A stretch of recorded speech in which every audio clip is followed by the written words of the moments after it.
Welcome to Dissecting the 80s. I am Trip Lano, one half of the Mega Podcasting Powers. And with me, as always, is my tag team partner, a man who, like me, is hoping that you will join us for our discussion today, the Macho Man Drew. Andrew Lano.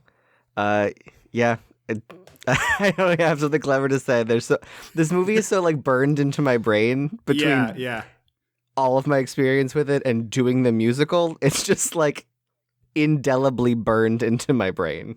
Yeah, I forgot that you did the musical, but yeah, that'll be we have a lot of sidebar for this one and preamble, I suppose. But this movie, I think it's the Velvet Underground this is attributed to. So if you're out there and you think I'm wrong, you can let us know on the Twitter. But there's this thing they say about the band The Velvet Underground that at the time that they released their album, they only sold 30,000 copies, but everybody who bought one of those copies started a band. Okay. So it's like talking about how the fact that like it wasn't this hugely, it wasn't, they weren't the Beatles, they weren't the Rolling Stones, whatever, but they were massively influential. And I feel like this movie is that. Like this is 1982, a great year for movies, by the way. We're gonna get a lot of solid years. Yeah, this is one of the greatest movie years, I think. 93 is also a big one, isn't it? 93 has some great stuff. Yeah, I mean, there's like, once or twice a decade, there's like a big year where you're like, holy cow! Like as time goes on, you look back on it. 82 is a huge one. 84 might be another big one. I can't remember. There's a couple in the 80s, but 93 is a solid year too. But anyway, so this comes out in 82, and I feel like if you were to look at special effects people born between, say, 1972-ish, and maybe like, or maybe goes a little further back than that. Like people who were maybe in their 20s. So it's like maybe you're talking like late 50s, like people who are in the early 20s, up to the 30s, up to like maybe 1990. I feel like there's like a 25 year period or so where if you're born in that year and you go into special effects, this movie is one of the reasons why. Like if you were to take a poll of people who work in the effects, I can see that. The makers behind the movies that you love.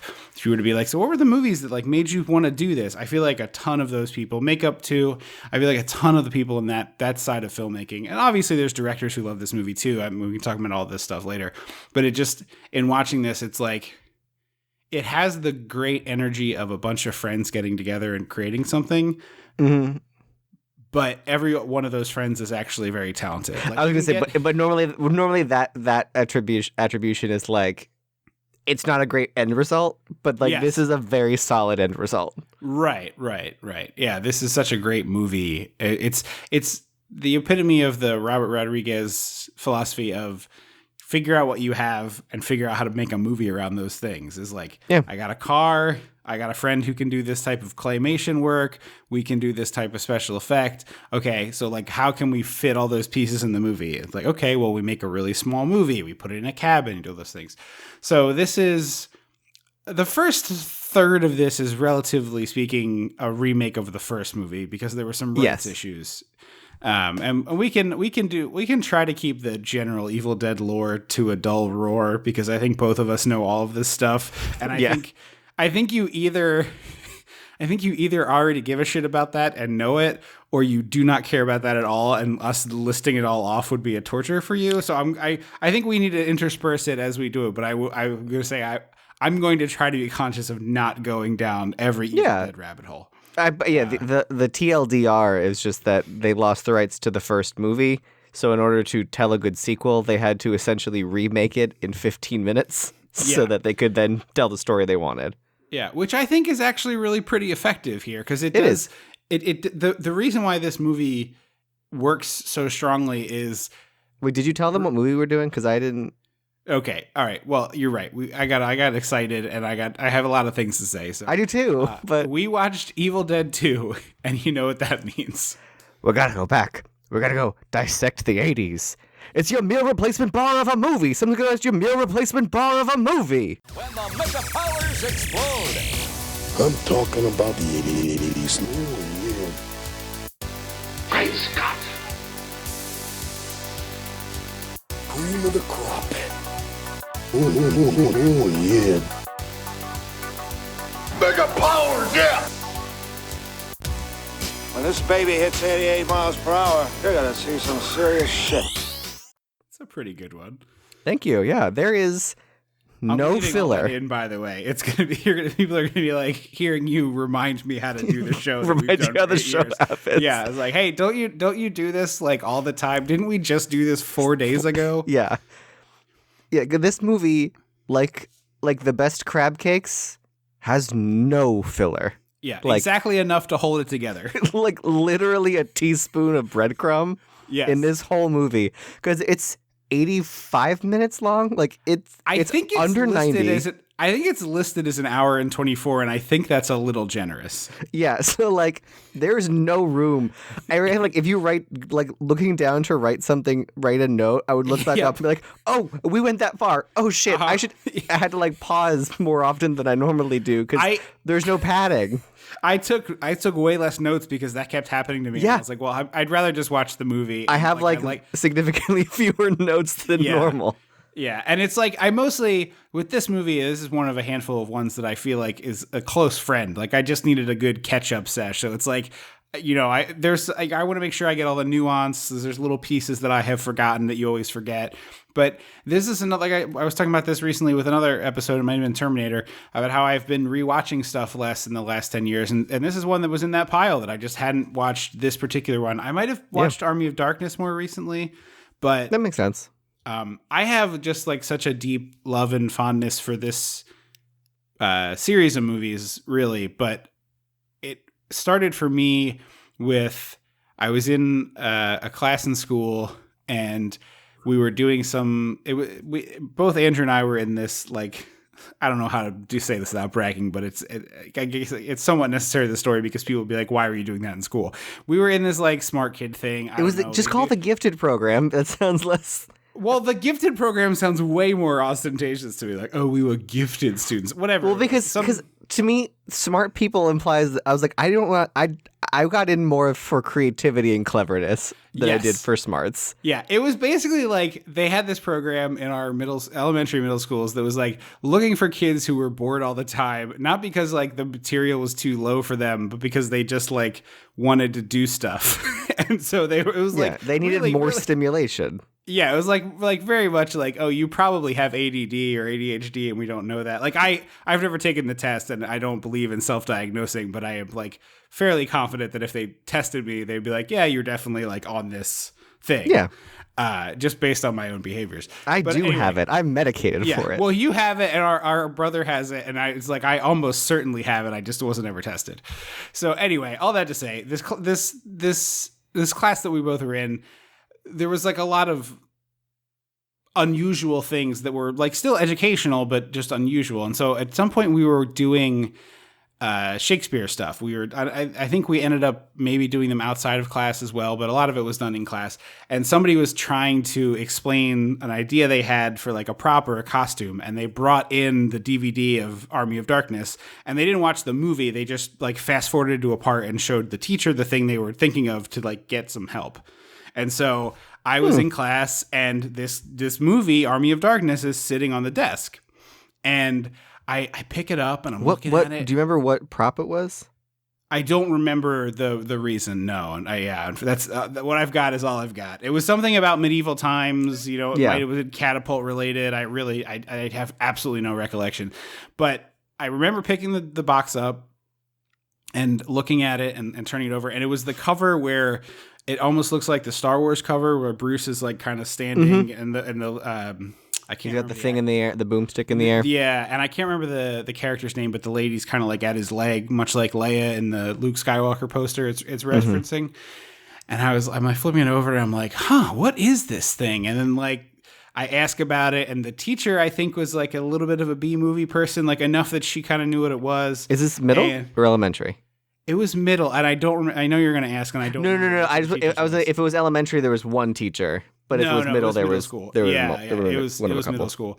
Yeah. So and I remember her talking about it a little bit, and then she told me what student had brought it in, and I like found that person and asked them about the movie, and then we talked about it a little bit, and then I rented it, and I just instantly was like totally in love with it. It was like super weird and silly, and also a little bit scary, but not in a way that really messed me up. But it had like Army of Darkness in particular is pretty much a comedy, but there's like moments where it goes for a scare and it works effectively. And I was just like so mesmerized by what I now know to be like the direction and the photography of the movie.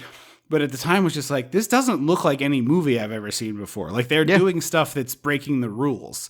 Like I know what a movie looks like. I'm in 8th grade or 7th grade. I know what a movie looks like. And this movie constantly is just like doing whatever it wants, which is like, what? You can do that? You can spin the camera in a circle. You can like make it. If your name's Sam Raimi, you can.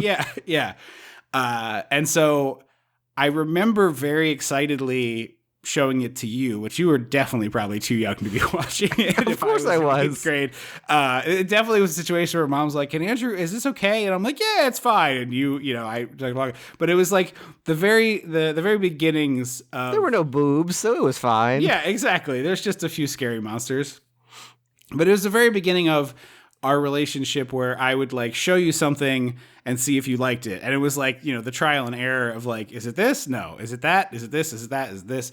Because, we had bonded over some stuff, but like, obviously we were close. I'm not saying we weren't, but it was like, do you like this flavor of thing too? Like, is this, and influencing somebody's taste? You were young. It's just like, oh, let me try this bite, try that bite, try this bite. We went to Chicken Guys and you pulled all the sauces off the wall. Right, exactly. Like, which sauce is it? Yeah, which do you like? And then it's like, obviously you had your own interests and things like that, but this Hocus is where Pocus was bringing me back. Yeah. But this is where our sort of like shared love of this type of movie comes from. It's at least to my memory. There's probably other bits in the stew and whatnot, but Army of Darkness is the one. And so then it was like, oh, well, I like this one. There's 2 other ones. So then it's like I watched them probably 3, 1, 2 would be my guess in the first time I watched it. Yeah. And the first one has a lot of the same energy of this one, but is way darker. Well, the first one is just a horror movie. Yeah. The second one is a horror comedy. Yes. And then the third one is a comedy with a few jump scares. Mm-hmm. So like starting at the third, going to the first immediately is sort of like, it's not exactly the same flavor. And I remember a neighbor down the street. No, I remember it because I remember the story. Okay, so my friend down the street, she's like, hey, looking for a scary, because me and my friends, we'd watch scary movies together. That's where I first saw the Halloweens and all that stuff. And she's like, oh, what's a really scary movie? Like, we're looking for something really scary. And I was like, I thought Evil Dead was really scary, the first one. And so she borrows, probably at that point, a tape from me. It was the VHS tape you had. Yeah. And I did not know this at the time, at least to my recollection. It was 20 years ago, so who knows? But at least my recollection is she did not tell me this was a movie she was planning to watch with her whole ass family. That's not to watch a movie. And so she like borrowed it from me on a Friday, and then Monday she gives me the tape back, and she's like, a tree rapes a woman in that movie. And I'm like, it does. Yeah, it's really messed up. It's very scary. And she's like, yeah, I watched it with my parents. It's like, girl, that you did not provide. Yes. You did not provide the rubric. That's not on you. It's like, I was just like, oh yeah, no, that probably sucked. That was probably really bad. Anyway, all that to say that we both have a ton of fondness for these movies, and I certainly can't really assess this objectively because this is like a core memory movie. Yeah, exactly. Yeah, and it's also the first exposure I had to the B movie, or early exposure to the B movie, and the start of like us really enjoy like seeking out a specific flavor of movie to watch together, and like figuring out the genesis of figuring out what those flavors were starts with Army of Darkness. Obviously, it's significantly larger than that. since then, we watch all sorts of stuff together in this podcast. But essentially, like this podcast doesn't exist without me finding Army of Darkness on that teacher's desk that day. It would be my guess. Yeah, because it became like a thing that we shared. So I have a lot of love for this franchise, even if I haven't watched it in a while. It was just like, putting this movie on, which is on HBO Max right now. It was like, oh, my old friends are coming into town. Like, it's so good to see you all. Pull up a chair. Tell me what's going on with your life. I had another Evil Dead overarching thought that I have forgotten, so it'll come up later. I'll take another tangent, but we've tangented a while here, so I suppose we should start talking about the movie. Yeah, it's the same prologue as the musical, word for word.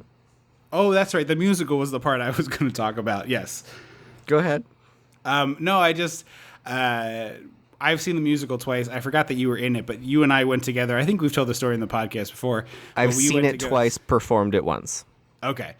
But I think we've talked about on the show before that going up to see this in New York, we took the train up and stuff, and they spray blood all over the audience as part of the gimmick. And so we were in the front row. We put on white T-shirts and got all splattered with blood, and took a picture with the guy who played Ash, who totally carried the Bruce Campbell vibes into it. But so it's like, not only have I seen these movies, I've seen the musical. This is one of the there's a few, but this is one of those few franchises that just kept pumping out alternate DVDs. And so I had probably 3 different versions of this at different times.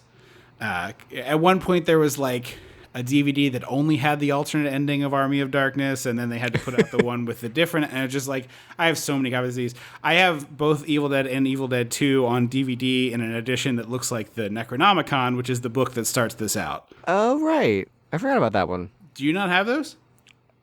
I don't think I have that one, no. Oh, wow, okay. No, I have, so on my horror shelf upstairs, I have Elvira's book now, but she is covering what used to be the Necronomicon that I made for my costume in college. Okay. But there is, we have... Oh, that's right. Both of us were Ash the same year. So we could text each other questions about how did you make this. Yeah. Yeah, we made chainsaw hands and the Necronomicon and stuff. I think we have up there also...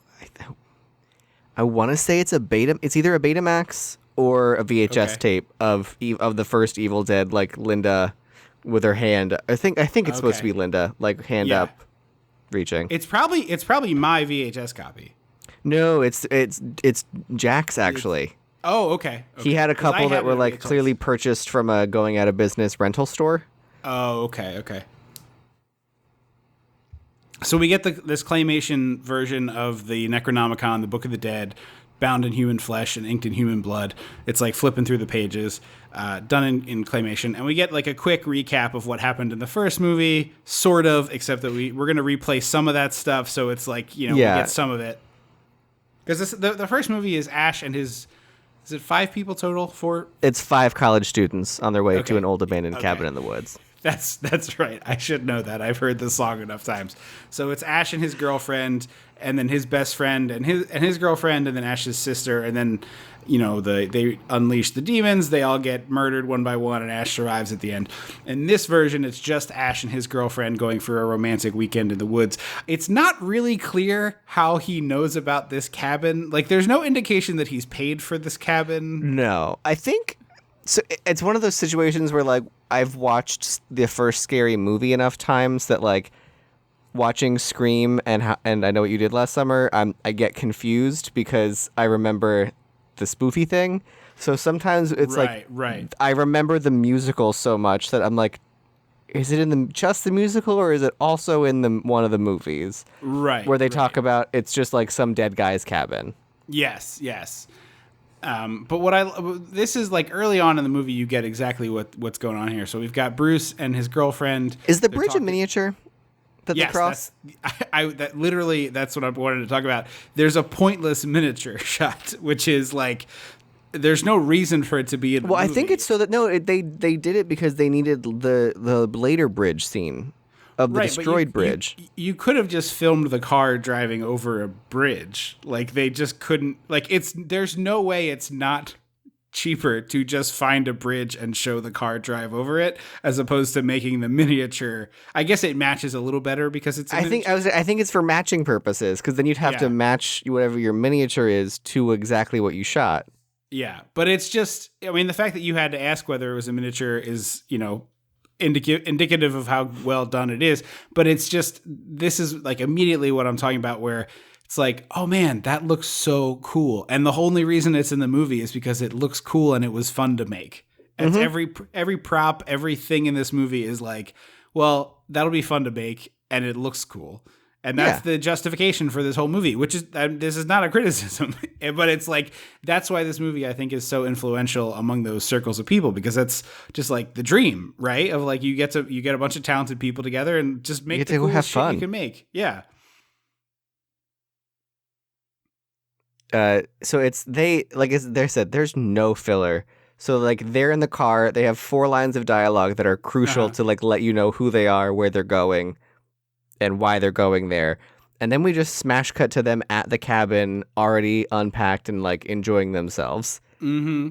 And he's playing the piano, which it only happens in this movie. Well, I don't think Bruce can play the piano because you never see his hands. Oh, okay. That's it. Because I was like, oh, is this Bruce's special skills section? And then I was like, oh, they never show him actually playing the piano. No, and it's not in any of the other movies. It's just an interesting decision that they made, because Linda dances, and then that's going to come back later, which is, I think, my favorite part of this movie. Yeah, it's really, really unsettling with the dancer. So it's a really pretty waltz music, and then we get the... Did you catch, it's the first time I ever noticed this, but so Linda's doing some sort of ballet-adjacent moves. I don't know what I would call it. It's like modern lyrical. Yeah, it's a lot of like slow spins and stuff. But did you clock her hair? Because it is straight up cartoon character hair. Yeah, it's silly looking. It's real silly looking. It's a 45-degree slope from the middle of her head down to the like right behind her shoulders, and then from the back of her neck to the end of the hair is like just a completely flat. It's like they put enough product in the hair to make it straight, and then just cut it flat off the bottom. It's very bizarre looking. Yeah. And then we get the jewelry that this series loves that doesn't really make sense. No. It's a magnifying glass necklace. Yes. Yeah. And it's in every one of these that has the like Evil Dead 1, Evil Dead 2, and the remake all have this like magnifying glass necklace. And I'm always like, why though? Like you'd think it would be used to like burn something or like examine something. It's never used as a magnifying glass. No. And it's like to the point where I'm like, maybe it's not a magnifying glass. Like maybe it's just glass, which is even stranger. Either way, it's a weird necklace then. It looks like a hand mirror, but it's where the mirror part would be is just a completely transparent. It looks like I always think of it as like a monocle that you'd have a little bit of a handle on it, so you could like. Yeah. It's very, very strange. So Ash he gives her this, and then he immediately starts just like exploring the cabin. Like it's kind of an odd. He says I'm gonna go get champagne. Right, but he doesn't go on a mission to get the champagne. Like, look, it's a romantic weekend away in the woods for presumably a college couple. Maybe it's just post-college couple. I would think this guy's got one thing on his mind. I'm going to give her this romantic gift, and then we're going to be romantic together, you know? Mm-hmm. Like, and then instead he's like, hey, I found a tape recorder. Like, well, because in this movie, it's just out. Yeah. Because in the first one, they have to go into the basement and find the stuff. Yes. There is a basement in this one, but for some reason, the Book of the Dead and the tape recorder are just like sitting out. Yes. And then later the basement will come into play, but they don't make them go down there first. No. So he turns the tape on, and we get the I would say iconic Sam Raimi 2x4 shot. Yes. Where you just screw a camera to the middle of a 2x4 and have two dudes grab either side and just run through the forest really low. It's incredible looking, and it's insane to me that no one thought of this in filmmaking before he did it. No. Like, well, I think it's because he invented a shot in 1980. You know, well, it's because most things weren't doing, like, the first time you ever really were the POV of the killer was, like, in Psycho 20 years before. Right. They never wanted the audience to feel like the killer or the bad guy until the 60s, and then from there, you would start to see it in slashers, but you still weren't really getting it in like spooky spiritual stuff.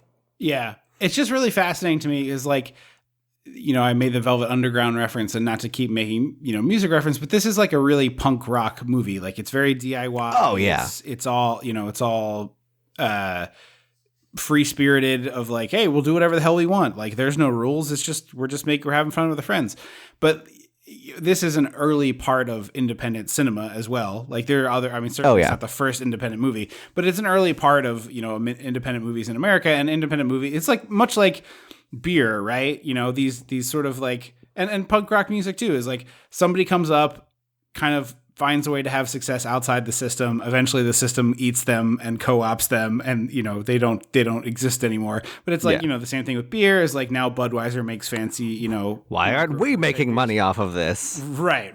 And so you had your chance. Yeah, but it's fascinating to me because like the only thing I can think of as an analog, and this is just my own brain, I'm not saying there are no other analogs, but I remember it's probably Inside Man. It might be earlier than that, but it's a Spike Lee thing where he's got and this is like a technology thing that like technology evolved to where they could do this, but they have this thing where they rig a camera to point directly at an actor's face in like a really tight close up, and then the I've seen that shot a lot now. Yeah, the people call it the Spike Lee shot because he first used it, or at least I've heard it called the Spike Lee shot. I don't know the actual origins, but I'm pretty sure it's from Spike, where it's like camera's in a hyper close up of the face, and they're like running, so they're sort of like steady in the frame, but everything else in the frame is just like crazy looking, like it's like wild bouncy movement. You'll see it a lot if you ever watched like when they send celebrities through haunted houses. Yeah, it's the rig that they put this like that celebrity in. For frame of reference? Yeah. And there's definitely some, if you Google Spike Lee shot, you'd probably pull it up too. But it's like, that's two big ones that I can think of. And they're both like, by movie standards, very modern. We've been making, movies since the early 1900s, and no one thought like, oh, bolt a camera to wood and just have two people run with it. Like it just never occurred to anyone, because you could use this not to be the killer POV necessarily. It could just be like it chasing something. I guess it's still the POV in that point, but I don't know. Yeah. It just is like, it's just amazing to me that like it's not a very complicated idea, right? Like no, not at all. With the Spike Lee one, it's like a particular rig that just couldn't. Like at a certain point, it became possible to do because of the cameras weight were of smaller. Materials. Exactly. But this is just like the dumbest idea, and no one had it. And I don't mean that critically. Like it's amazing looking, but it just is. It's just such a cool part of this movie, and it's just like, well, you can't do that, and it's like, well, I don't care. What do I mean, care? I imagine that this is like the 70s, 80s is where cameras started to get lighter, because in the 60s you were still like on a rig, on a dolly. Yeah. It was still very like old Hollywood. Yeah. But in the 70s is where they started like steady cam. So there was starting to be like, okay, one dude can carry this. And it's likely a 16 millimeter camera, which is even smaller. Yeah, that's true. Anyway, he uses it all the time. It's one of Sam Raimi's. It's one of two like things I think of as Sam Raimi signatures. The other, which we'll get to shortly, is like the montage of super short shots of like drawer open, screwdriver with a bit twist. of a zoom. Yeah. That Edgar Wright uses a lot, very effectively as well. Yeah. So yeah, it's this incredible, camera running through the woods, crashes through the window into Linda's room. The glass breaks in huge pieces, which makes me think it was actual glass. Yeah, with Sam Raimi, they're probably like, who cares?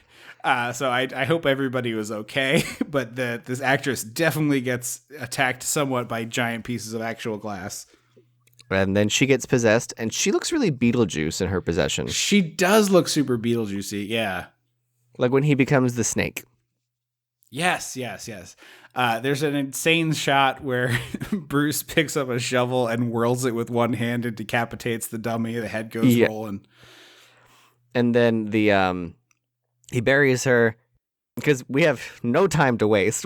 It's basically like, I'm like, it feels like a TV movie where they're like, we got football on at 8:00, and if your movie isn't done, it's done. You have 1 hour to air the movie. Well, it's a 90-minute movie. I don't care. You have 60 minutes. Make it fit. And also 10 minutes of commercials. He just slides a pair of scissors across the desk. Like, what's this for? I think you know what it's for. Just keeps pushing it at Taps. Just gives it a little double tap. Uh-huh. Yeah. So he buries her, and then the 2x4 shot runs through the house, like breaking down more doors until it hits Ash, and like sends him flying through the air, rotating around and spinning. Yeah. He must have been so sick, like physically ill from all of the stuff he's doing in this movie constantly. It's like any goop we can throw on you, any spinning we can do, we can jerk you around and hang you from the ceiling on wires, like anything we can do to just destroy your body. It's basically what Hitchcock did to any blonde actress. Yes. Yeah. Yeah, he really is kind of a final boy. He's a final boy, like the first major final boy. Yeah. And it's I think what's great about it is that it doesn't feel like macho bullshit where it's like I survive because I'm Chris Hemsworth, although he spoiler alert, doesn't in his movie. Yeah. But it's just like, I survived because I figured it out and I have a lot of chutzpah.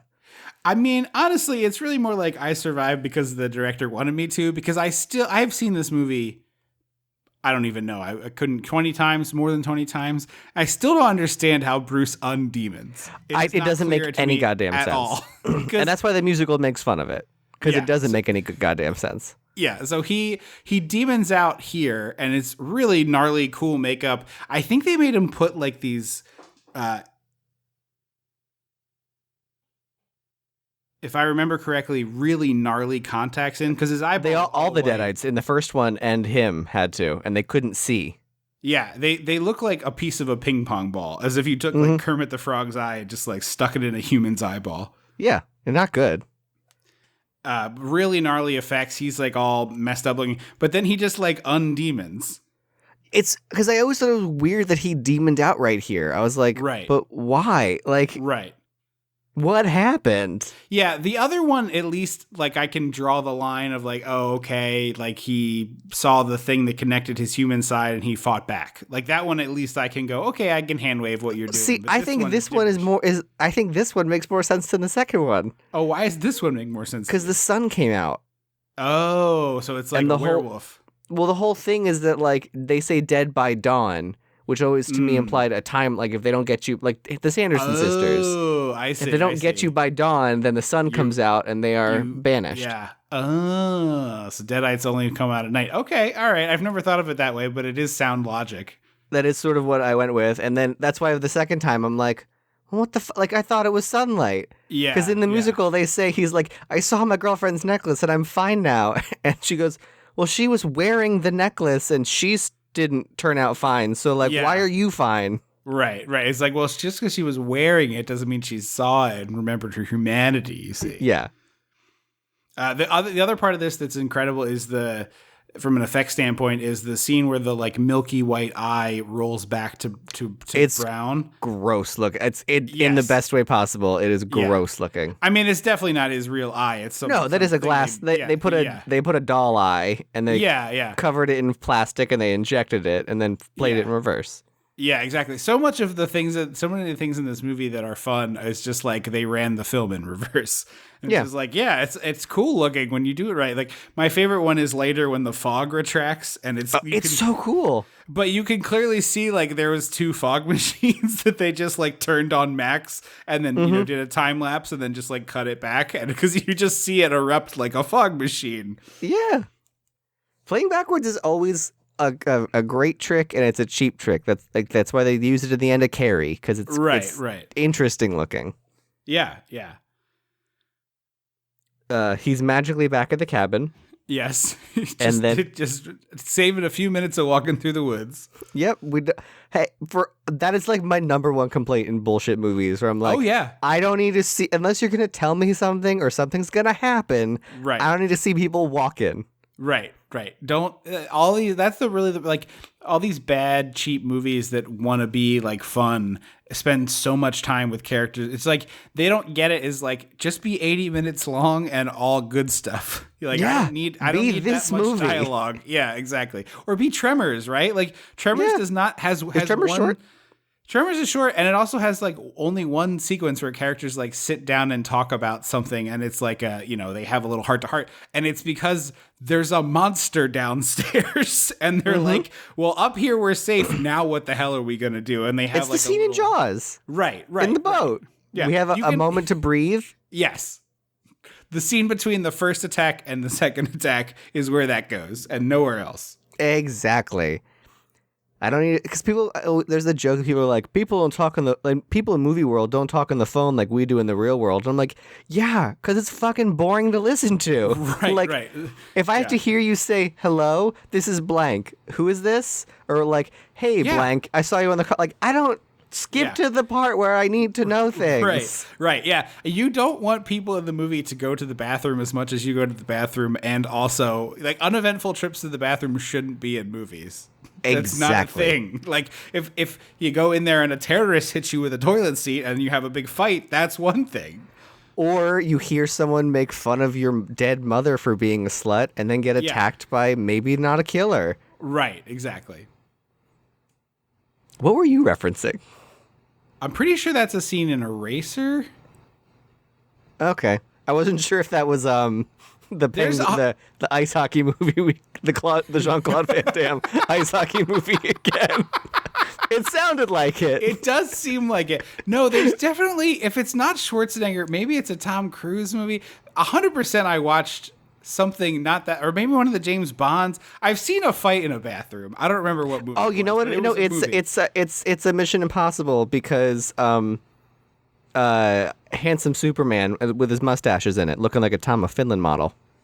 Oh, they fight in the bathroom.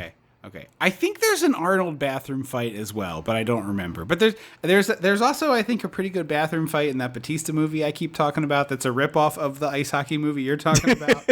There's a pretty good bathroom fight. So anyway, I'm fine with a bathroom fight. I just like, you don't want to see somebody just like walk in, pee, wash their hands, nod at a person at the other sink, and then just go about their day. Like, it's a waste of everyone's time. So anyway, cut it all out. Just like trim the fat. Does. Yeah.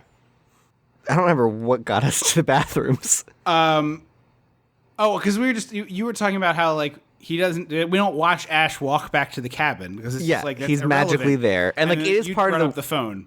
It is part of the like he knows something is weird that he is back at the cabin despite being like rocketed through the woods. Right. So like that's cool too. And then there's a demon face on the cabin, very much like Amityville. Yes.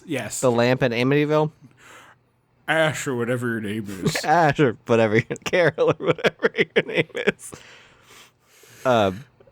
See our Amityville 4, The Evil Awakes. We can link to the to that video you made.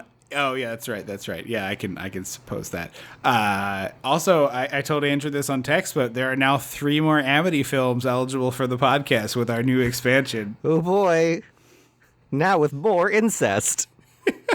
One of them literally has the word lamp in the subtitle, so no. I feel like we have to go. Yeah, I feel like we're gonna have to do this one. Probably, although that one won't have Academy Award winner Patty Duke in it. That's true. The youngest Academy, or no, maybe she's not anymore. Really slumming it, Patty Duke. Patty Duke in an "Oh honey" role.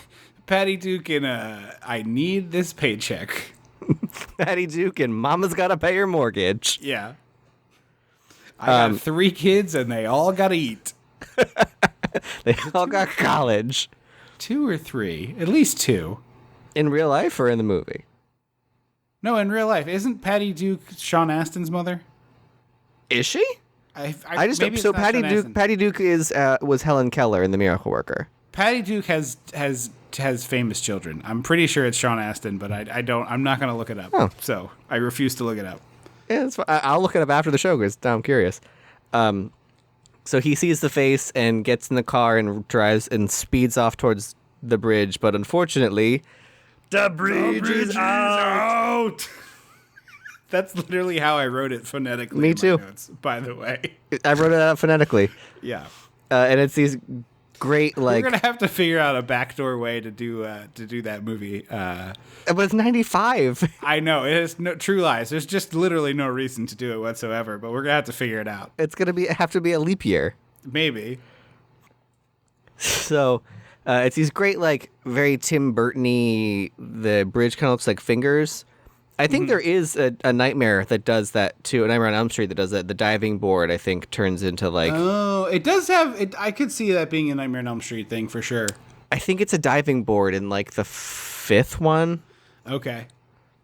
So he's trapped, and then the sun goes down, and he... Because this part is why I think it's the sun. Yeah. As soon as you said goes, it, I was like, that's a great theory. It just never occurred to me before.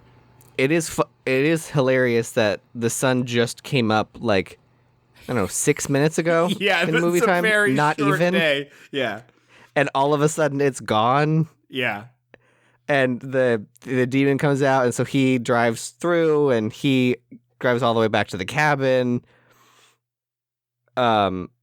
And as he's being chased, it's a really funny thing. Like, Sam Raimi gets comedy and horror, Yes. which I think is fascinating. Yeah. So when we're the deadite demon whatever POV, there's this like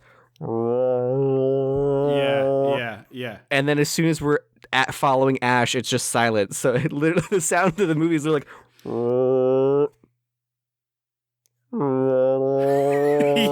Yep. as you switch POVs, and it's so funny. Yeah. And then this honestly might be my favorite sequence in the whole movie, where he's being chased through the cabin, and all the doors are already broken, so there's nothing to shut behind him. Yeah, so it's like the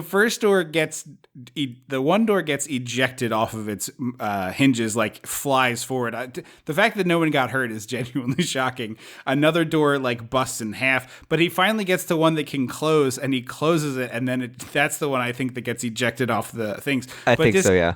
This cabin is only like 4 rooms. It's a small space. It's like a living room, and then a hallway with like 3 or 4 rooms, and then a kitchen area. Yeah. Plus, so it's like a galley. The whole thing is a galley. Yeah. And so he is literally running in circles in like it's as if you were, because rooms are connected and right. But I mean, the whole cabin is like maybe 25 by 25. Like, it's not a very big, like the outer walls. It's probably maybe 30, but 30 by 30, but it's not a particularly large space, but it is constructed in such a way that there are many small spaces within it. And so Bruce Campbell is just running through all of them on a loop, like just trying to get away, but there's nowhere to go. And then finally he gets far enough distance between him and the demon that it like can't find him. And it's such a fascinating thing because it's very Muppets. It's very Muppets, but also what I think is so interesting about it is we see the Deadite inhabit humans, but we never really see what this entity looks like when it's not. I was thinking that too. Yeah, but despite that, with just the camera acting as the point of view of the monster, we see it look for him, decide he must have gone outside, almost shrug, and then go outside. Like it's such an incredible There's so much personality in a camera. Yes, that's exactly the way to put it. It's amazing. It's just great filmmaking is what it is, because Sam Raimi is incredibly talented, but he incredible. Knows what he's doing. Right. I just think it's really incredible. It's super, super cool. We find out that Ash actually is hiding in the basement, which is not a place you want to be. No. So we cut to Annie, who was not in the original. No. But she shows up, knows what movie she's in. Yes. She's like, this is a B movie. I'm giving you B movie. We're all going to have fun. Basically never acted other than this, by the way. A lot of people in this movie were that way. Right. She had one small part as like very clearly like a featured extra in one other thing, and that's it. Yeah. Well, the guy, Eddie, just works at QVC now. Oh, really? Mm-hmm. Is he on air? I think he is, but he really Okay. doesn't talk about this movie. Like okay. I have a friend who works at QVC and has like chatted with him in work context and like very casually out of work context. Yeah. And she was like, "Yeah, he does not talk about it at all." Has your friend brought it up and he shut it down, or it just has never come up? I think it's sort of he doesn't talk about his acting past. Oh, okay. All right. What if he doesn't care for it? That's fine. Yeah. I was like, would you have, I was like, obviously you're not going to be like, so you were in a movie, like, but like, I was like, I know you like these movies. Has it ever come up? And she was like, no, like his past really he does not like to talk about it. Oh, I guess he's trying to be like a serious man now. Yeah, or maybe, he was doing a thing he doesn't reflect on fondly, whether that's, a relationship or behavior or whatever. I mean, whatever. People have all sorts of reasons. People are complicated. But I would not be able to resist to be like, it would have to be like a totally fine if you don't want to talk about this, but anytime you want to talk about it, I'm a big fan of Evil Dead. I'd have to ask. I just have to say one sentence that I'm a big fan of Evil Dead.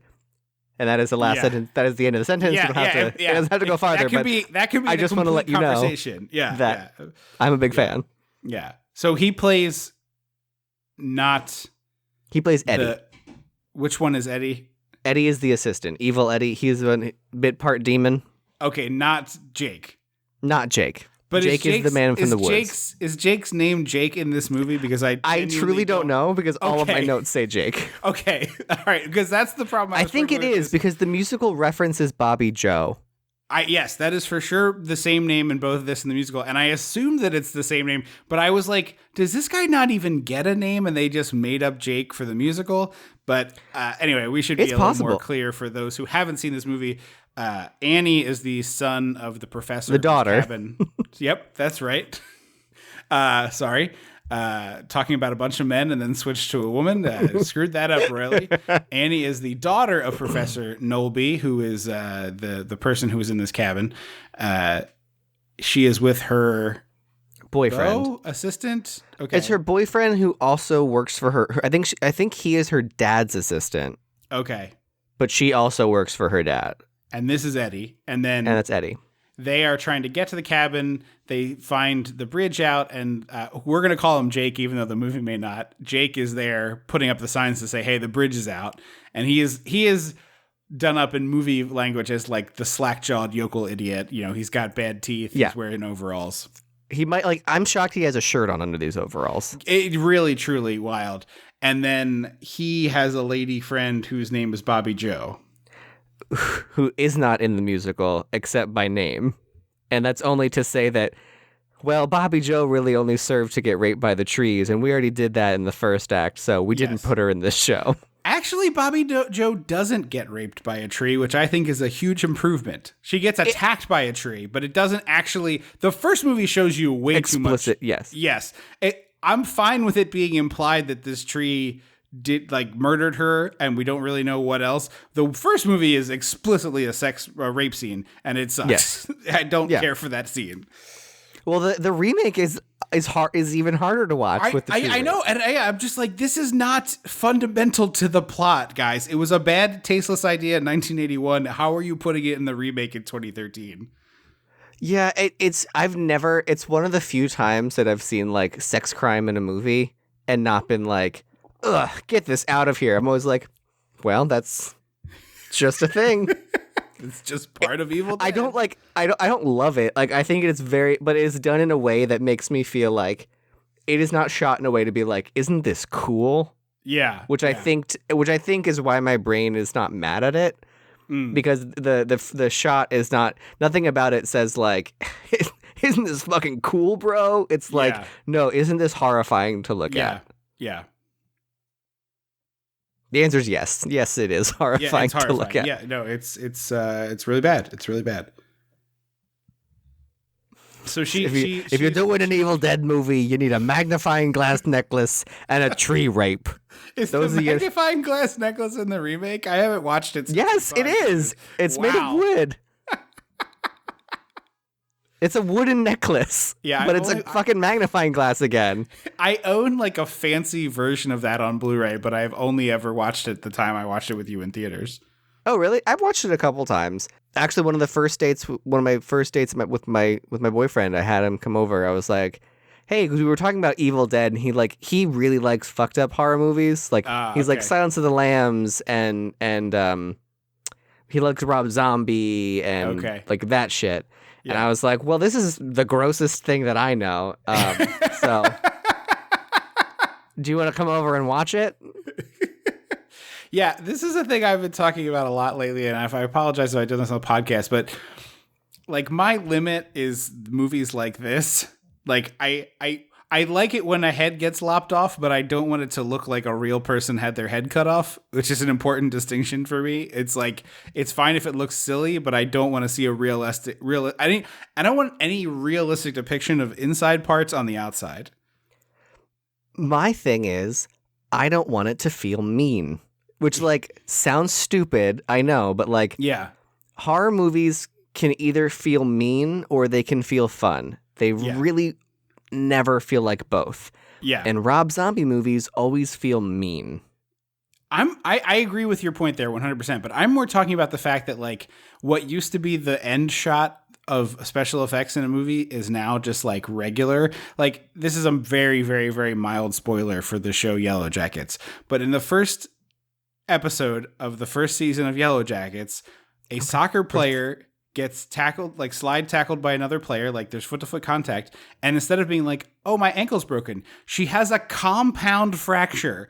Like you see bone sticking through skin on the first episode of this like kind of supernatural drama show, and I'm like, who is this for? Who wants to see this? It's so gross. I was like, my fiance really hates it. I don't like it. And both of us are just like, why? Why? But it, like a compound fracture would have been like the end shot. It would have been in the last 5 minutes of an 80s horror movie, a 90s horror movie, right? Like it's not something that you open with.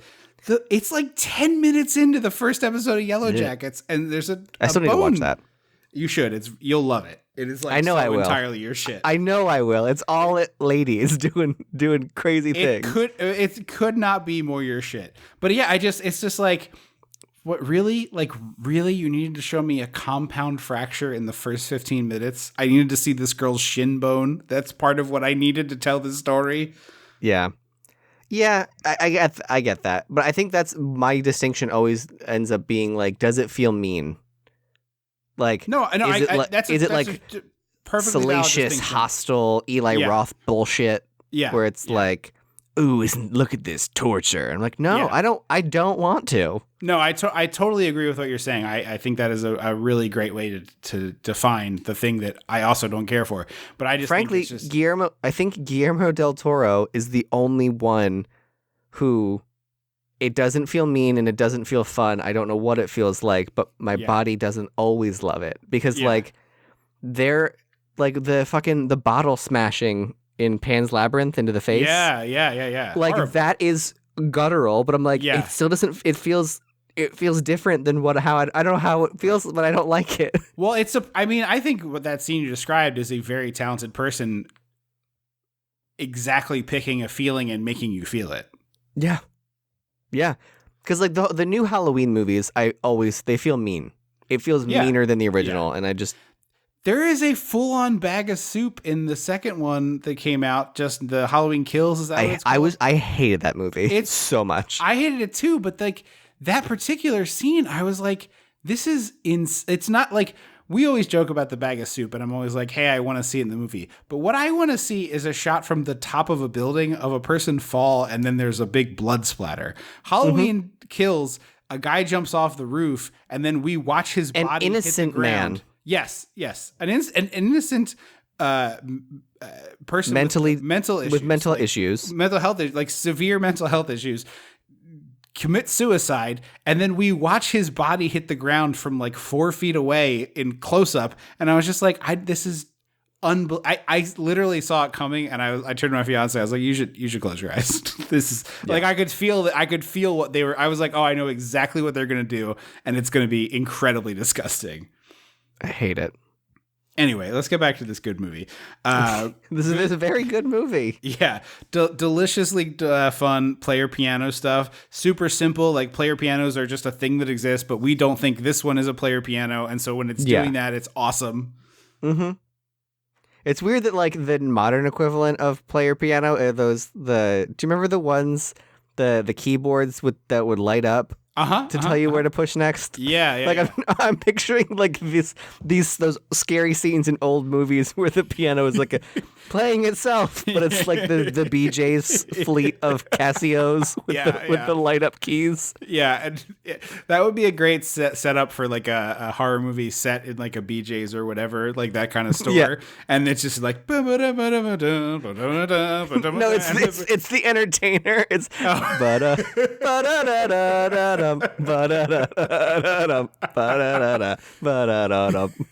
and the person's just like smashing them with a baseball bat or something, and then it's just in pieces. The next one lights up and picks up where it left off, and the broken one is still doing it out of its fucked up speaker. So it's like like when those greeting cards are old. You're like, this is a 5-year-old talking greeting card. Yeah. And it's like Yikes. Exactly that. This is the scene we were talking about that earlier that I said is my favorite in all of them. And my boyfriend happened to come down at this time, and I was like, "Stop! Watch this. This is great." Yeah. Because Linda's body gets up out of the grave and starts dancing, and then the head rolls in and jumps back onto the body. But it's all done in stop motion claymation, whatever, and it is so like base level unnerving to look at, but you can't look away. Yeah, I was really having like a round and round with myself because I happened to watch this movie the same night that I watched we were looking for like a fun B movie, and we put on Geostorm, which sucks. Like it's not fun. It's not even fun. No. But the director of that wrote like Independence Day and a bunch of Roland Emmerich movies, and then this is one he directed. But that movie has some of the worst CGI I've ever seen. It's like Asylum level CGI, but it's a $120 million movie, and it just looks horrible. And it's like, are there big stars? Like, is that where the budget went? Gerard Butler. The Phantom of the Sunburn. I mean, it's Gerard Butler and he played the Phantom of the Opera. No. I'm just saying, like the cast of this movie is nobody famous. Gotcha. What's that dude's name? No, there's no. It's not one of those movies. Isn't John Cusack in that one? No, you're thinking of a completely different, but similar. The one with the earthquake. Yes, yeah. Both my fiance and I like disaster movies, so we've watched like a lot of the big dumb disaster movies. So Has she watched The Poseidon Adventure? I don't. There's no way she'd like it. She doesn't like older movies. It would not appeal to her. Even sometimes the 80s movies we watch, she's like, yeah, everybody's got opinions. It's fine. We watched the original Nightmare on Elm Street, and I was like, honestly, these clothes look modern and fashionable because like that's where we're at. Because of the cycle of fashion. Yeah. I was like, and she's like, well, the hair's bad, and I was like, yes, I know, but like it's almost modern beyond that. Yeah, if you put your thumb, like in front of the screen covering their heads, it just looks like what fucking not millennials. What's the next one? The younger ones, the babies, whatever today's babies wear. The youth, yeah. The youth wear, and they're like, aren't my wide leg mom jeans cute? And I'm like, no, they're not. They look terrible. Yeah. There's a reason that we wear skinny jeans. Yeah. So anyway, back to this movie. This doll, like, it looks fake. Like, there's no two ways about it. But it also looks incredibly weird. And so it's like it's supposed to make you feel unsettled, and it does. Despite the fact that it doesn't look real, it looks insane. You know, it just looks terrifying. It looks like I know it's a very overused meme of like my sleep paralysis demon, but like this genuinely looks like a sleep paralysis demon. That not my sleep paralysis demon. Mine was not. This would have been a welcome respite from my sleep paralysis demon. I mean, yes, but I have not. The only time. So the problem is, I've had sleep paralysis. I think once, but I wear a sleep mask to bed, so I can't see anything. Yeah, I just I was awake and couldn't move my body I in see. blackness, which isn't better. No. Yeah. My sleep paralysis demon was like a 9-foot tall, shrouded, hooded figure that could see the feet out of the bottom of the shroud. So it was the ghost of Christmas yet to come? Essentially, but like with terror. Actually the terrifying. ghost of Christmas yet to come is the terror one. Right, I know, but like most of the time, the Dickens adaptation, you're like, oh, okay, I get what we're doing here. But it's like pure dread and also that. Huh. Jax was a zombie. I've Not never like- heard of that one. It was not zombie. It was like a ghoul, like a long-limbed ghoul. Yeah, no, most of the ones, like, it was very, what's the word I wanted? It was a relief that when I, like, started researching sleep paralysis, it was the drawings often, like, there's like, a handful of the common ones, and then they were like, this is one of the common ones, and it was a picture of my nightmare, and I was like, oh, cool, it's fake. Like, it's all fake. Like, my house isn't possessed. Oh, so back to this. It's funny. Like I said, I've seen this movie a zillion times, and I knew there was a jump scare coming, and it still got me because that's how head? good it is. When she pops up, like in the window, the actress in the makeup, yeah. So Ash is like watching this out the window, and the doll does the dance. It's amazing. It's like super. I am unsettling. shocked the musical didn't use this idea. Yeah, it would have to be like that weird interlude in a Broadway show where they let the actors all catch their breath, and there's just like a dance number with nothing else happening. A dream ballet. Yeah, a dream ballet. Thank you. I was like, I know he's gonna know the term. I just don't know what it is. Very popular in Golden Age, and no one does them anymore because they're weird and long. Yeah. So her head attacks him, and he's like slamming his hand on stuff. Well, that actually. Sorry, minor correction. So there's the big jump scare at the window, and then he wakes up in the chair and was like, "Oh, that was all a dream." And then the head lands in his lap, which is like, "JK, not a dream, motherfucker." Yeah, I'm always scared of a double dream. Oh yeah, like always, because it happened to me the other night that I had a really bad nightmare, and I like woke up out of it as Jack was also waking up to like go to the bathroom, and I was like, "Why is he's not normally awake now? Oh no, he's gonna open the door and get stabbed."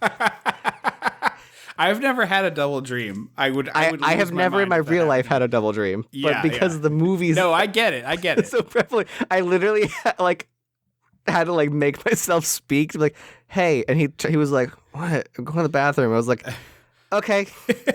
and then the door opened. He got stabbed. And I was like, and he like opened the door and like went to the bathroom. I was like, "Okay, we're okay. Everything's cool, man. Everything's cool."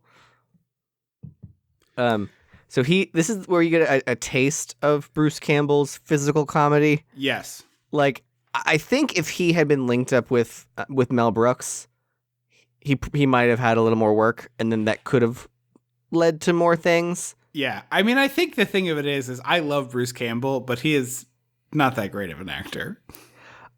I think there are things he does really well. He's a very good physical comedian. Yes. And he can act. Yes. So he's really, I think he'd be really strong in like Mel Brooksy stuff, where I totally the emphasis is on the comedy. Yeah. Because he could have made a good little name for himself. It's genuinely stunning to me that he never ended up in a Tarantino movie. Yeah. Because this feels like a movie Tarantino watched 422 times. Like, even though he doesn't really do horror, like he doesn't make horror movies. Oh, I guess he's made some horror adjacent Dust Till Dawn is probably the closest. Yeah, he wrote Dust Till Dawn, and also, that's inaccurate. I retract that statement. He does occasionally dabble in horror, but it just like seems like a movie he would have watched 422 times, and it's just shocking to me that Bruce has never been in any capacity in a. Yeah, that is weird. Yeah. So he gets her. Here's my pitch, because I've been successful with these. We got Kate Hudson in Knives Out 2. We got Batista in Knives Out 2. I think both are going to be like, wow, like this is incredible. Let's put Bruce Campbell in Knives Out 3. Let's make this happen. Yes, I'm here for that. Let's make this happen. Rian Johnson, I know you're listening. Let's put Bruce Campbell in Knives Out. You can also put me in your movie if you are listening. See, that's the thing. If you advocate for yourself, it's tasteless. If you advocate for somebody that you don't know, it's good. That's the difference.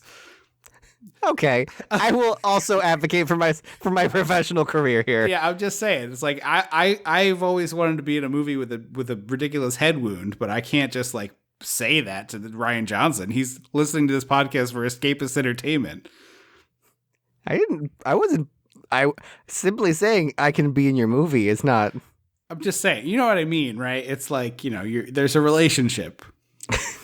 With hypothetical Ryan Johnson. Ryan Johnson, who listens to this podcast, is going to be like, "Oh yeah, that's a good idea." And it's just like it's like a friend talking to a friend. It's a neutral observation. But when you're like, "Oh, put me in," then you're putting something on his plate. You know what I mean?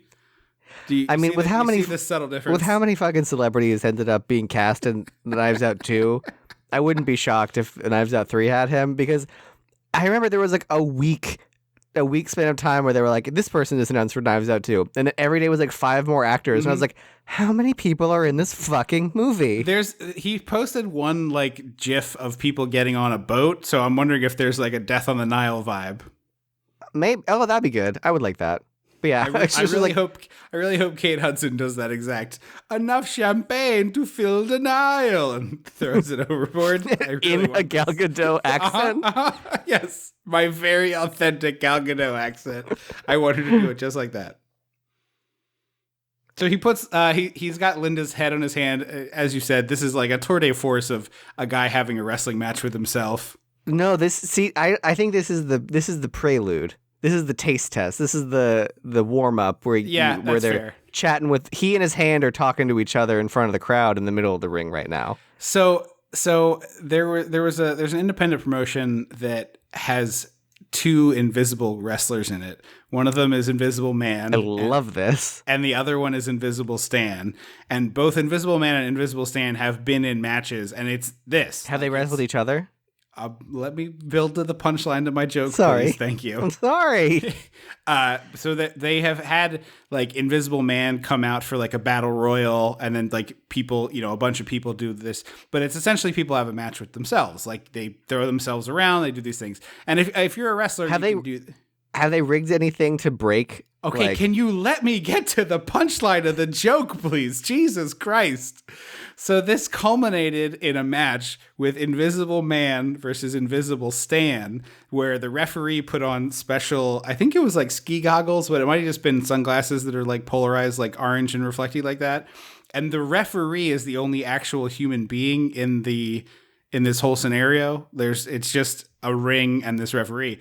But they had a balcony dive where one of Invisible Man or Invisible Stan like climbed up the balcony, up to the 2nd story balcony, and dove onto the other one. And there was like a big, like it was played as if this happened. And then there was a move where they put a table in the corner with like a rope around it. And then Invisible Man or Invisible Stan got attacked through the table, and they broke the table with the rope. That's cool. Yeah. Did they rig up? So I know the wrestling mats are kind of bouncy. Did they rig it up to that the mat would like? No. There was no like footprints or anything, because wrestling mats. Not footprints. I just meant like was something underneath, like just pulling the mat down. No, so there would the be referee did all that stuff. Like he was reacting to moves, and then like wincing and doing stuff, and like it's all this referee. The reason it works is because this referee is gotcha. Well, no, I was picturing like if someone was wrestling Invisible Man and they like had a chair that was rigged to like break when swung in the right way. They may have done that. I have not seen it. Anyway, we leave the cabin. We go out to the work shed. Great scene where Ash he puts Linda's head in a vice to get her off his hand, and then her severed head in a vice, and then he pulls back this curtain, and there's a perfect chalk outline of a chainsaw, but the chainsaw's missing. They say that's the way to keep yourself organized. Yeah. Outline your things so you know what goes where. And cut to Linda's body, which is basically one of those mannequins you talked about finding at King of Prussia in our last episode. Yeah. Bursts into the shed carrying the chainsaw, and Ash has a fight with the headless body with the chainsaw.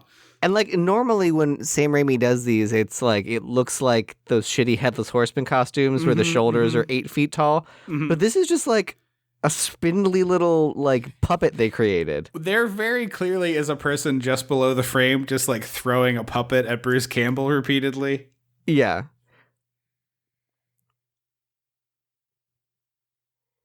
So he chops Linda up with a chainsaw, and then he goes and he finds a shotgun and some shotgun shells.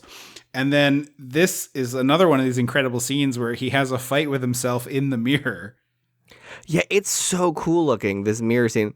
And I couldn't remember which movie had the mirror is water, and it's the first one. I think you're right, yeah. Because I was like, distinctly remembered that happening, but with this one, obviously, it's not, because they didn't do everything again. Yeah. But he fights himself through the mirror. It's so cool. Yeah, a real great like green screen split effect. This leads to the fight where he's having a fight with his own right hand, which has become infected by the poison of the Deadites. Mm-hmm. But only the hand, which is great. Yeah.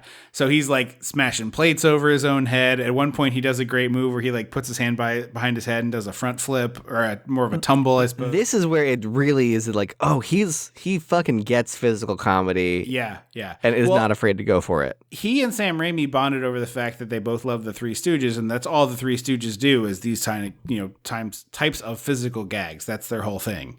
Yeah, I have never really watched them. Were they a TV show or were they a film franchise? Both. Gotcha. Yeah. I've seen some of it, but not a ton of it. Yeah, it just seems like I would watch. I think I would be fine to watch compilations. I don't think I could handle like a full episode or something. Yeah, exactly. And I've seen it only in compilation form for sure. I don't have like a deep Stooges knowledge, but I know it persists. It's still very popular.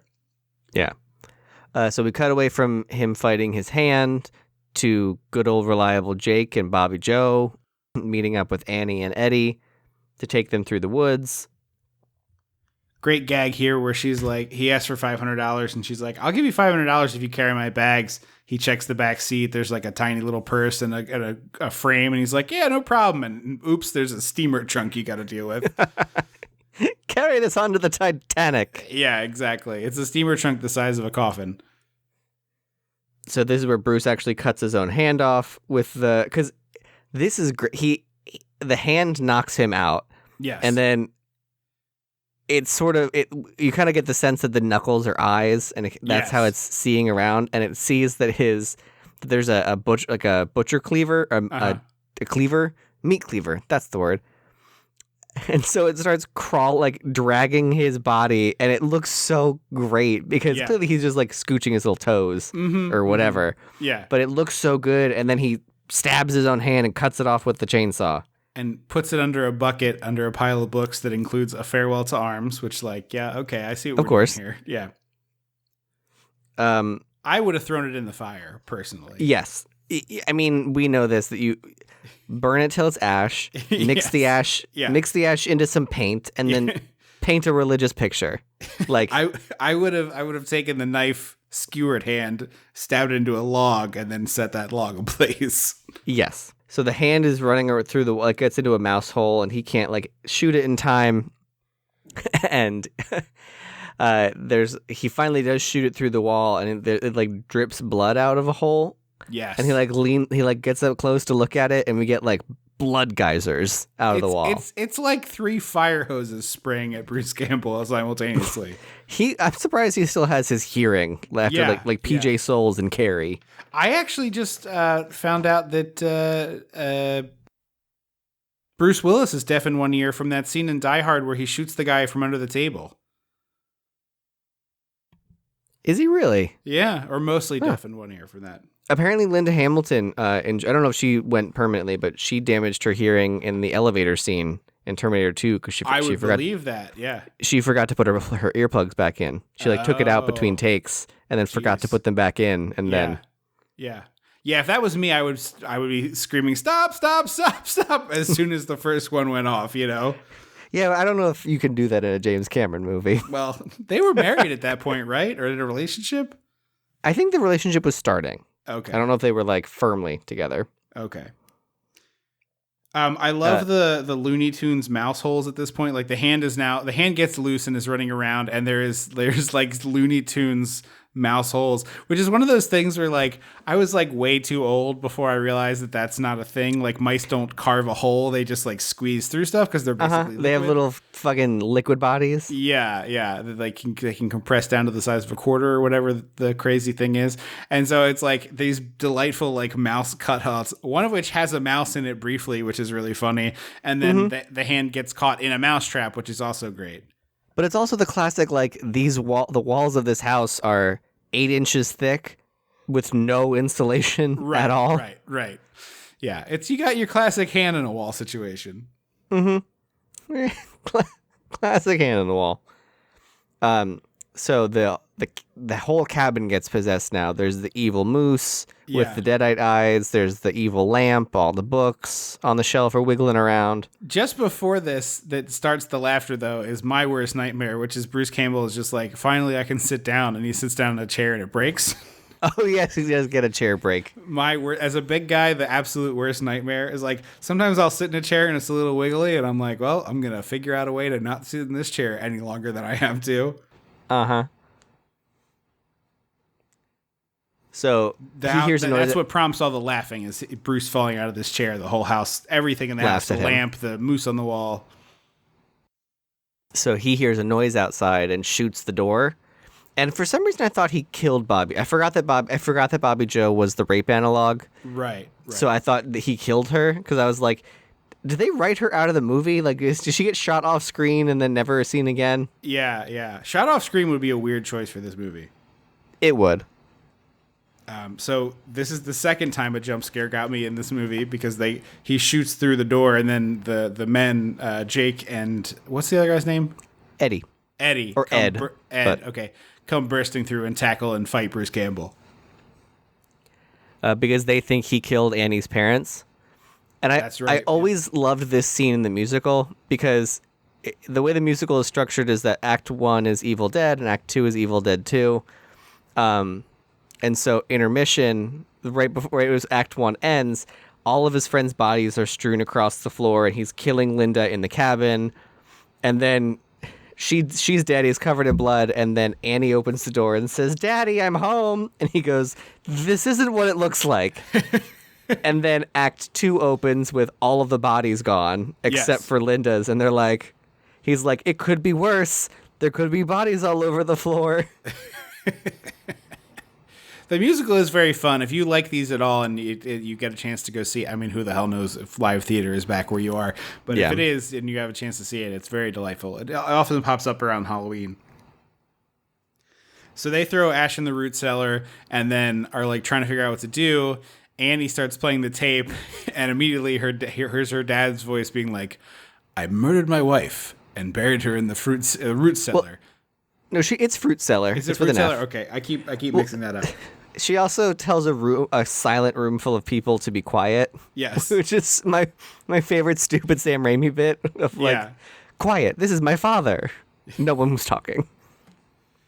So this is where we find out that Henrietta is buried downstairs and that the professor... Mom. Yes. And the professor was like, I couldn't bear to chop her up, so I just buried her downstairs. May God forgive me. Mm-hmm. So she pops up out of the thing. It's Ted Raimi. It's such a great setup that it's like you hear upstairs the tape explaining exactly what's about to happen to Ash. And so when Ted Raimi pops up, it's just like, oh man, this is so well designed. So that he's trying to get out of the basement of the cellar, and she's like lumbering towards him, and they finally get him out. I think this is the first time in this movie we get "I'll Swallow Your Soul," which becomes the trademark of the series. Yeah, you're right. It is the first time. They also yank Ash out by his head, which is hilarious looking. They do that a lot in this movie. Yeah. There's a lot of head yanking. Yeah. Then the great eyeball gag of the monster that was chasing Ash, they like stomp on its head with the root cellar fruit door. Cellar. Is it root cellar or fruit cellar? Because I feel like both things are things. I swear the closed captioning says fruit. It always sounds to me like Henrietta says someone's in my fruit cellar. Okay. Because I always thought it was root cellar, as in like it doesn't have a real floor. Yeah, I mean, a root cellar is a thing, so Yeah. it could be, but I've always heard fruit cellar. Okay, I'm gonna try to get that right going forward. But they're shutting the door on the demon, and they jump on it, and one of the eyeballs ejects out like a real Looney Tunes type gag, and lands in. Is it Bobby Joe's mouth or? It's Bobby Andy's Joe. mouth? Okay. And they, in true nonsense fashion, they chain the cellar door just enough to allow the Deadite to be able to pop its head out and talk to them. Yes. Very, very silly. Also, did you catch in this scene, is the first time I noticed there's like all the fake blood around, which is obviously just like corn syrup. How many flies were on this set? Like, No, I real, didn't. like non-union flies, just flies. If you watch this, a ton of the scenes later, as the fake blood clearly has been there for some time, which probably smelled horrible. There's so many flies. Ugh, I have not noticed that. So Ash, the demon comes back and is there's more attacks. Ash runs away and Annie's like, "Come help us! What are you doing?" And he actually went to get help. He got the axe. He went to get the axe. Yeah. So the Deadites can go from evil to nice to like lure you in. It's like Right. a Deadite trick. Mm-hmm. So Henrietta is doing that to try and get Annie to unlock, and then her boyfriend Ed pops up, and he's evil now. Yes. And he is really gnarly looking. Yeah, all of these makeups are excellent, really good. Like it's some sort of mask-based thing, I think, but it's just all really excellent. I think so, yeah. In the musical, it's all masks. Yeah.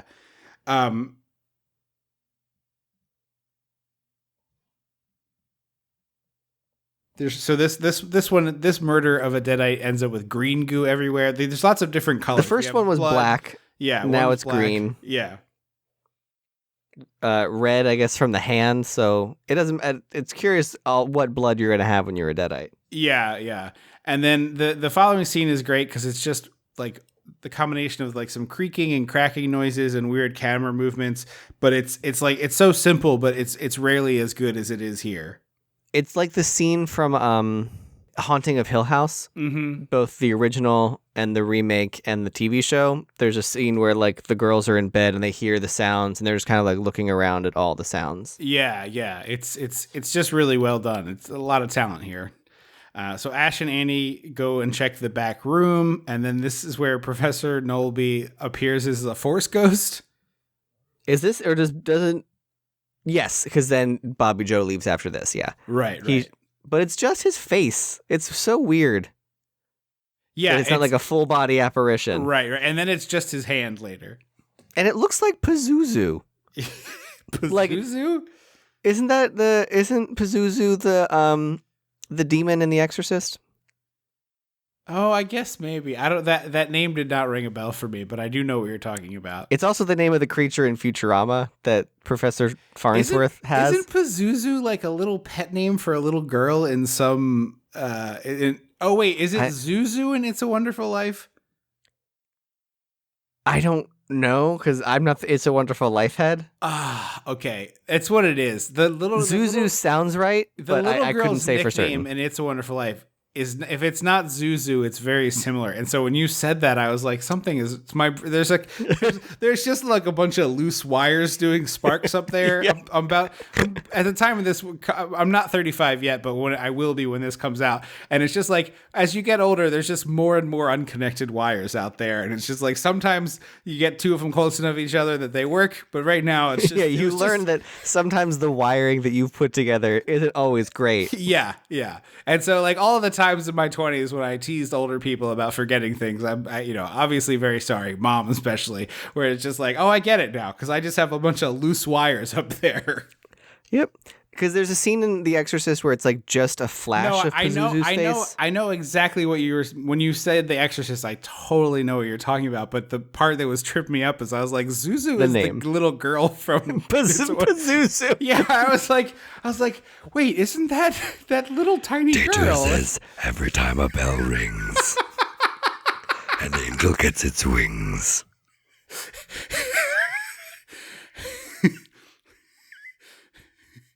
Every time a bell rings, it's your mother sucking cocks in hell. Anyway, so Ash's hand returns and it stabs Bobby Joe. No, it doesn't. It just grabs her hand. Sorry. Yeah. Sorry. Because she says you're holding my hand too tight, and he says I'm not holding your hand. Grabs and Bobby Joe is Ash's what I hand. wrote. Yes, I wrote grabs, not stabs. You can see why I might have messed that up. Understandable. Yeah. You jumped the gun a little bit on that one. Yeah. So she goes running out in the woods, and this is where she gets attacked by the tree, which, again, it's an implied rape here because we've seen the first movie. But if you've never seen the first movie, it just looks like she got killed by a tree. Mm-hmm. And this is a sequence where almost all of it feels like it's done in reverse. Like, almost the entire sequence feels like it's done in reverse. Yeah. Except for so they show this close-up of a tree, and it looks like the evil like brother of the fucking tree from F.A.O. Schwartz. Yes. Do you remember that tree? Uh-huh. I certainly with the do. gross rubber mouth. Uh-huh. Really it looks like that. Also, we didn't mention this earlier with this actress, but Bobby Joe, the actress who played Bobby Joe, did 20 years on One Life to Live, and then did some Days of Our Lives. Yeah, One Life to Live apparently like merged with General Hospital, and I was trying to figure out like how that was a thing. But how did that happen? Basically, I think it was ABC at the time had like two soaps. They had Days of Our Lives, they had General Hospital, and they were like, all right, we're going to end Days of Our Lives, but we like you, the creator of Days of Our Lives, and we would like you to take over General Hospital. And so he took over he or she, I don't know the person, took over General Hospital and just like brought all of the Days of Our or One Life to Live characters over to General Hospital. I might be crossing up the names. I think you switched over to saying Days of Our Lives at one point. So she had, I think based on the way I wrote my notes, that she did 20 years on One Life to Live, and then One Life to Live rolled into General Hospital. So she did like between the two, she played the same character for 20 years. Oh, and is General Hospital still going? I was thinking of St. Elsewhere. I think so. And then she also did a multi-year stint on Days of Our Lives. But 20 years. 20 years. That's how fucking soap operas work. Yeah. I mean, that's work, baby. Mm-hmm. So they decide to go look for Bobby Joe at the urging of Jake. Decide to. Jake says we're going to. I was saying at the urging of Jake with a shotgun. I was getting to that. Because they're like, okay, we have these two passages. If we read the one to make the demon in the flesh, and then the second one sends it to hell or wherever it goes. And Jake grabs the shotgun and he grabs the pages and he's like, he throws them in the cellar and he's like, well, now you have to do what I say. And it's like, well, God damn it. Yeah. You could have just held on to them and been like, yes, you'll get these back when we get Bobby Joe. Exactly. Meanwhile, they talked about how they looked outside and they could not see the path that they took in. So there's nowhere to go looking. It's just wandering the woods. Mm-hmm. So, So the Ash goes bad again while they're in the woods. For reasons unknown. Yes. And he does a full on like military overhead press of Jake, which is delightful looking, and throws him. And so Annie runs into the cabin and she grabs the dagger and she sees Ash. The Kandarian dagger that's like related to the book. Yeah, the ritual dagger. It looks like it's like carved out of someone's spine. And then she accidentally stabs Jake. Oh no! Yeah, and I love this next part where like Ash is like running toward the house and she sees him and she has to shut the door, but Jake's feet are in the way, and so she has to like slowly pick up Jake's feet to get it out of the door so she can shut the door and bolt it shut. It's just it's such a silly little thing that wouldn't normally be in a movie, but it's just such a good little bit of comedy of just like, oh, I gotta pick his legs up, hold on. And then she drags him away from that door and all the way over right next to the cellar door. Basically like, feeding time, Henrietta. It's like the ending scene of the Babadook. Yes, exactly. So she puts him right in like Eat your 3 inches away. And of course Henrietta grabs him and yoinks him into the cellar, and Annie tries to grab his feet and stop it and just gets a blood geyser in her face. A tomato soup fountain. That sounds good. A good tomato soup fountain you just put your bowl under? Oh, you mean like a chocolate fountain? Like a chocolate fountain or my queso fountain from my graduation party. Yes. So Ash comes in, he sees the necklace, and he's magically okay, but she's like, and still the chain is in him. the shape of a skull. Oh, right. Gotta have that. Yeah, and then she's like attacking him, and he like pulls the weapon away, and he's like, "No, I'm fine now. Like, look, listen to my voice." And she's like, "Oh, okay," and then immediately right back to hitting him. Because she knows what's up. Yeah, no, I think it's great. It's really funny, and he has to like pull the weapon away a second time. Like, no, I'm fine now. And she even says, she's like, "You're fine, but for how long?" And I'm like, yeah, for how long? And also why? Yeah, exactly. So we get the classic Raimi shots you were talking about of the quick crash zooms as we like make the chainsaw into something you can stick on your little hand, where your hand was. Yeah, and they cut the barrel off the gun to make it a sawed-off shotgun. Is the basement where we see Freddy Krueger's glove? Yes, but there's a really funny thing here, which I never would have noticed had you not pointed it out for the Toy Maker movie with Andy Rooney that we did. This shot of Ash going into the basement is shot at the other set, so there is no basement, and so he's like laying down into a chute, so you can see him basically like there's not enough room for him to even crouch, so Bruce Campbell is basically like getting into a bobsled, and it's hilarious looking because like everything else is like a staircase, and so it's like him like the shot from below is a staircase, and so he's like getting it, he's like holding onto the sides and swinging his legs in, and I was like, why would he ever go down the stairs like this? So he goes down to get the pages from Henrietta. We see the Freddy Krueger glove, which I think it started in Evil Dead 1 when they had a ripped poster from Hills Have Eyes. Yes. And so Wes Craven made her Nancy. Aren't they watching this movie on TV? In Nightmare on Elm Street. Yeah. So because they put a Wes Craven movie in the first movie, he referenced it in Nightmare on Elm Street. So in this one, they put Freddy Krueger's glove in it. Okay. So it was just like, we're going to keep referencing each other. Yeah, it's a fun little thing. Ash finds Jake, who's now just a full skeleton. It's just a fucking haunted house, like $15 skeleton in an overalls. Yeah. Which aren't loose; they're like tight on the skeleton. It looks like a child's overalls. Yeah. From Oshkosh Bagosh. Like, why did you budget for 2 pairs of overalls? Why didn't you just put the other overalls on him? Oh, probably because they were the actors. Would be my guess. They were not costumes. Yeah. So he finds the pages, and there's a great bit where he like runs to the stairs. And Annie's up there, and he has like a bundle of papers, right? Like imagine any bundle of papers you've ever held in your hand. And like 6 papers probably. Yeah. And he throws it to her. Now, if you throw 6 or 7 sheets of paper, what you've done is create a little waterfall for yourself. A little shower of paper. They're like all together and like folded in half and curled up like you would like to throw a newspaper if you were a newsboy. Yeah. But so he throws them up to her. She starts reading the passages, and Henrietta, who was hiding, grabs Ash's ankles through the stairs to the kind it's just like almost like a ladder. Slats. Yeah, slats. And drags him through the stair hole, which looks great, and it must have hurt like hell. Oh, I'm sure. This man, there's no way he doesn't have like new knees and new hips after doing these movies. Yeah. There's a famous story from the filming of, I don't remember if it's this one or the first one, but he got a legitimate injury, but he was covered with fake blood. And so he got to the hospital and they started treating the fake injuries. And he was like, no, this is what's wrong. And they're like, well, you're covered. And he's like, yeah, I'm an actor. This is like for a movie. I'm not really cut there, but I have this serious problem that needs attention.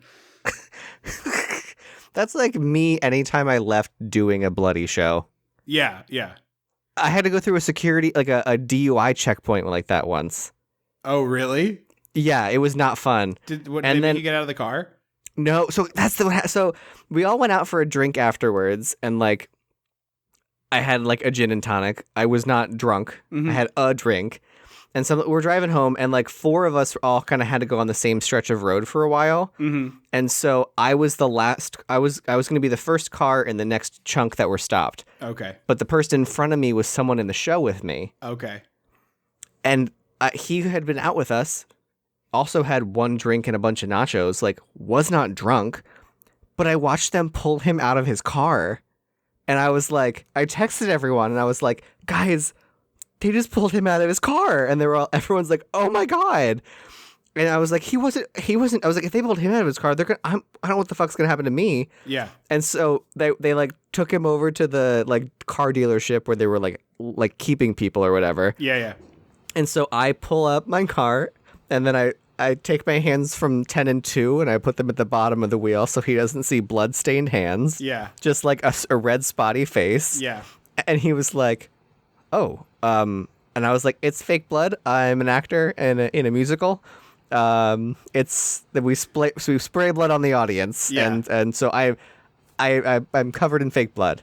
And he was just like, asked me a couple questions and sent me on my way. Okay. And we were all like, what happened to him? So we texted him and he was like, yeah, I told them I wasn't drinking and they didn't believe me because he's like kind of a goofy guy. Yeah. And they were like, they didn't believe me. So they pulled me out of my car and breathalyzed me and I wasn't over the limit. Yeah. And they were like, well, you're tired. You're late and you're too tired. You can't drive because you're too tired. And so they wouldn't let him drive. Jesus Christ. Yeah. And so he called his wife, who was asleep, because at this point it's, I don't know, 1 a.m. 1 in the morning, yeah. And of course she's not awake because it's 1 a.m. So he had to wait for his friend to drive him, come pick him up. It was a nightmare. Yeah, that's awful. So Ash and Henrietta fight, and he she's like spinning around on the top of the room first when she grabs Annie. You can see the Wire holding Ted Raimi up in this horrible costume, which there are some great, I don't want to recount all the stories, but there's some great ones about how like they had to cut holes into this to drain his sweat out of it. Well, you can see them at one point with the way he's spinning, they like cut right between his legs. So there's a little like where the butt would be, to like sweat would drain out because you're like, is that a tear in the the foam latex? Because he was just like pooling sweat in this thing. Mm-hmm. So Ash dismembers Henrietta, just like limbs, body parts are flying. Yeah, it looks great. I love those shots. Yeah. And then we get some just absolute chaos. Like evil trees are crashing through the house, and this really big, silly-looking tree face is like I love the arm. It's the FAO Schwartz face. It is the evil FAO Schwartz face. Yeah, I love the arm that grabs Ash. I think that looks incredible, like super awesome giant tree arm. But then this face is just like in there. So Annie's trying to read the pages. Evil monster face. Yeah. It's very silly, but I mean it's fun. But it's really silly. Ash like looking at the creature makes Ash go gray. Yes, yeah. The Reed Richards from the Fantastic Four, like the temple sides, yeah. And then a great bit where like Ash plunges his chainsaw into the eye, and there's just goop everywhere. And as Annie's reading from the book, she gets stabbed by Ash's hand, and the rig is like so obvious it's not even funny. Yeah. Did you notice how much this sequence looks like and is lit like Poltergeist? Oh yeah, this feels so poltergeisty. They came out the same year, so I think it's just like a parallel thinking type thing. I don't know if there's any overlap between anybody who worked on either movie or whatever. Like, I don't think anybody stole it from anybody because it just seems unlikely. Yeah. Although, again, special effects people were probably watching this movie. But it's just amazing. They were watching the dailies. Yeah, this looks just like Poltergeist, which maybe stay tuned. Yeah. Also 82. But it's clearly there's like a big square on her back supporting this. Yes. The knife and the handle, because she's like, and she turns around and there's just this like very clear square shape sticking out of her shirt. Yeah, it's very silly. I mean, it's great, but it's very silly. But then there's these creepy head puppets that come out, and I don't know who they're supposed to be. No, it's very Freddy Krueger-y, but it's very strange. Because I was like, is it supposed to be the friends from the first movie? Are we referencing that? Right. Or I have absolutely no idea who it's supposed to be. I would have thought it would have been the Nolbys and the other victims, but it doesn't appear to be. Yeah. So the portal opens and the monster Annie gets finishes the spell with her dying breath. Yeah. And Ash gets sucked into the portal as well, because of course he does. Yeah. and he ends up back in time. Did you notice at the point where it's like it's these spinny, rotating shots as we're traveling through the portal? Did you notice one of them was just like Christmas lights?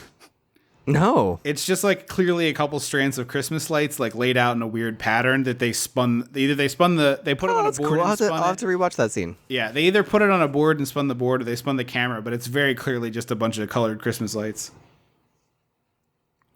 So we're back in the medieval times, where we've crashed into medieval times. Ash is there. The restaurant. Yeah, the restaurant. There's an eagle just soaring around. I would not be mad about if they made an Evil Dead where the prologue sequence was in a medieval times restaurant. Yeah, I mean that would be delightfully stupid, but I would watch it.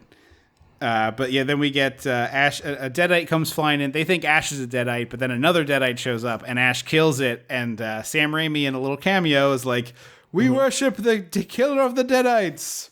Well, because earlier Annie had mentioned, like, look, there's this drawing of a man that's hard to tell in a castle, but he was rumored to have appeared from the sky and destroyed the Deadites. And it was Ash. Oh, I missed that. All the times I've seen this, I don't know that I've consciously put together the thing you just said. That's funny.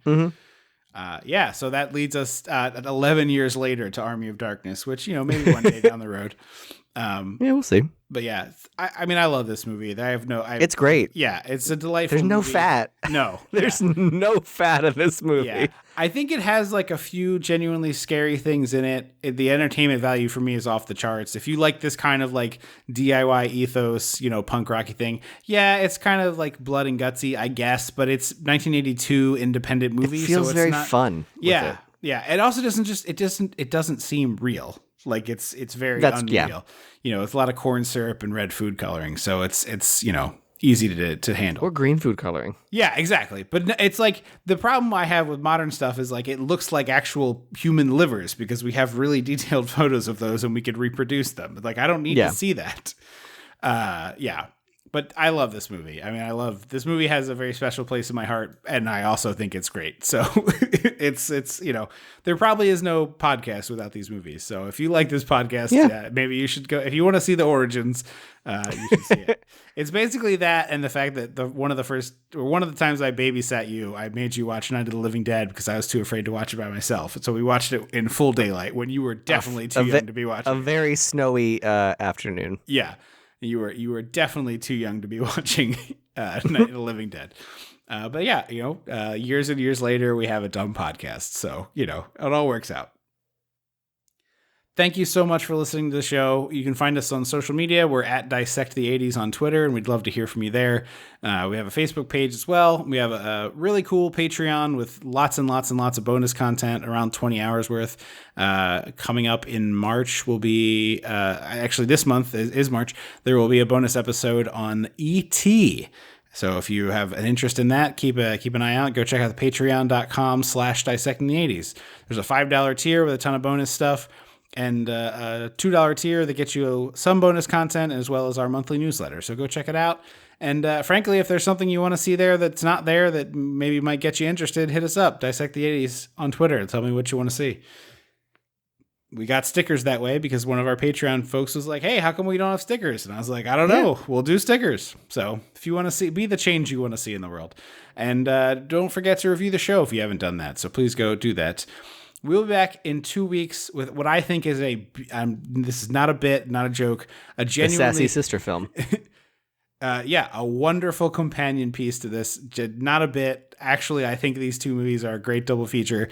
Raising Arizona from the Coen brothers, developed at basically the same time while all three of these dudes were living together. I don't know if anybody else was there, but so a lot of overlap, a lot of shared vibes between the two.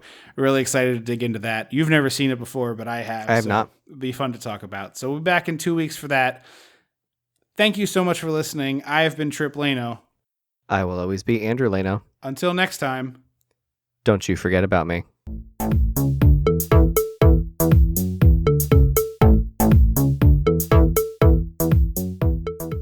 Dissecting the 80s is a Chum Some of This production.